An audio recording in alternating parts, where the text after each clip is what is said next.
wanaagsan ciida.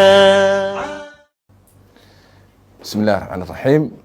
الحمد لله والصلاة والسلام على رسول الله وعلى آله وصحبه أجمعين.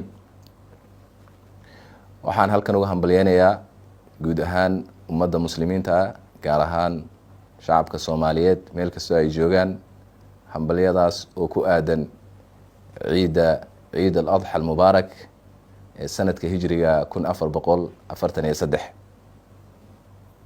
ciid al-adha al-mubaarak waxay astaan u tahay hurid la huro nafta iyo maalka ayadoo lagu raali gelinayo Ilaahay.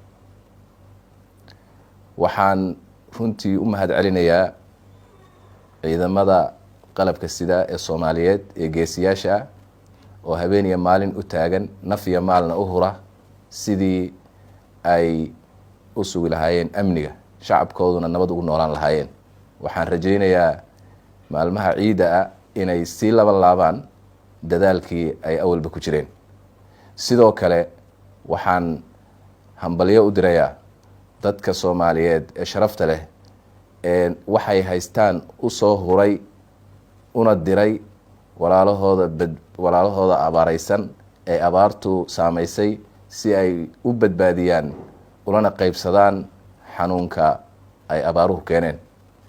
waxaan ka codsanayaa guud ahaan shacabka Soomaaliyeed in ay sii laabaan dadaalka ay wadaan si ay u badbaadiyaan walaalahood waqtigan adag ee aan ku jirno oo ay waxa ay haystaan wax uga siiyaan.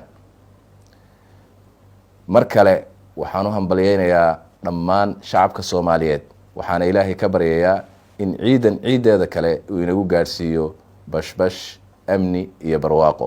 wassalaamu calaykum waraxmatullaahi wabarakaatu.